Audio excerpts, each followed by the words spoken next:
संबंधित जो तैयारियां थीं, अंक देने का जो मूल्यांकन की प्राविधि थी, उनका अध्ययन करने के बाद अपनी एक रिपोर्ट दी और हमारे अधिकारियों के द्वारा उसका सम्यक परीक्षण करने के बाद श्री राज्यपाल और माननीय मुख्यमंत्री जी से परामर्श हुआ और आज हम परीक्षाओं के संदर्भ में उच्च शिक्षा विभाग का दृष्टिकोण आपके सामने रख रहे हैं। हमारे उत्तर प्रदेश में ये प्रथा है कि कुछ जगहों पर सेमेस्टर सिस्टम है और कुछ जगह हमारी वार्षिक आधार पर परीक्षाओं का संपादन होता है। तो जहां पर वार्षिक परीक्षा पद्धति है उसके लिए अलग प्रावधि और जहां सेमेस्टर पद्धति है उसके लिए अलग प्रावधि को रखा है। सेमेस्टर के संदर्भ में ये रखा है कि जहां प्रथम और तृतीय स्नातक क्षेत्र में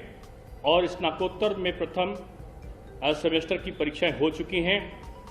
वहां स्नातक द्वितीय और चतुर्थ सेमेस्टर तथा स्नातकोत्तर द्वितीय सेमेस्टर के अंक प्रथम तृतीय सेमेस्टर के अंकों के आधार पर निर्धारित होंगे तथा मिड टर्म और अंतरिम मूल्यांकन के आधार पर भी उनका निर्धारण किया जा सकता है। ये दूसरी जो प्रावधि थी कि जहां पर जो विषम और सम सेमेस्टर की परीक्षाएं संपन्न नहीं हुई हैं दोनों की, वहां पर मिड टर्म और आंतरिक मूल्यांकन के आधार पर विषम और सम सेमेस्टर के परीक्षा परिणाम और जो अंक अंतर्वेशन से निर्धारित किए जा सकते हैं।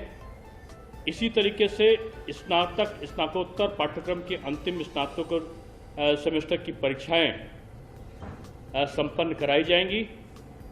स्नातक पंचम सेमेस्टर और स्नातकोत्तर तृतीय सेमेस्टर की परीक्षाएं जहां पर संपन्न नहीं हुई हैं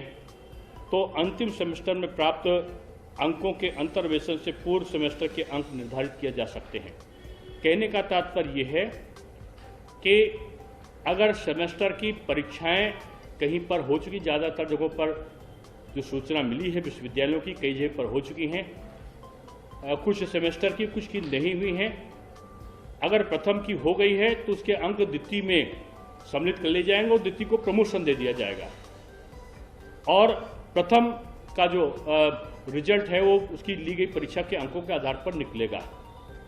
जहां पर परीक्षाएं नहीं हुई थी और पिछले अंक भी प्राप्त नहीं हैं, वहां पर परीक्षा को कराने का निर्णय लिया गया है। ये केवल दिशा निर्देश हैं और दिशा निर्देश के अनुसार विश्वविद्यालयों को अधिकृत किया गया है कि अपनी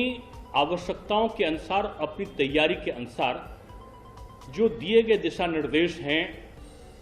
उनको समायोजित करते हुए परीक्षा का निर्धारण करने के लिए अपनी कार्यकारिणी परिषद से और जो उसकी अधिकृत संस्था है उससे वो अनुमति लेके परीक्षाओं का संपादन अपने स्तर से करा सकते हैं। वार्षिक जो परीक्षा पद्धति है उसके संदर्भ में जो दृष्टिकोण रखा गया है कि प्रथम वर्ष की परीक्षाएं जहां संपन्न हो गई हैं वहां उसके अनुसार रिजल्ट निकाल दिया जाएगा और द्वितीय वर्ष को प्रथम वर्ष के आधार पर नंबर दे दिए जाएंगे, स्नातक में भी और स्नातकोत्तर में भी। लेकिन अगर स्नातक का जो प्रथम वर्ष का मान्य परीक्षा नहीं हुई है तो स्नातक को हम प्रमोशन दे देंगे और द्वितीय वर्ष की परीक्षा को भी हम संपादित करेंगे। स्नातक और स्नातकोत्तर तृतीय वर्ष की परीक्षाओं को लेने का निर्णय लिया गया है। तो इन परीक्षाओं को लेने का जो निर्णय लिया गया है, जो जहां पर परीक्षाएं नहीं हुई थी या जहां पिछले अंक हमको नहीं मिल रहे हैं, जहां मिड टर्म नहीं है,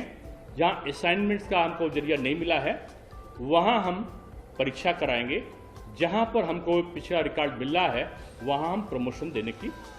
कार्रवाई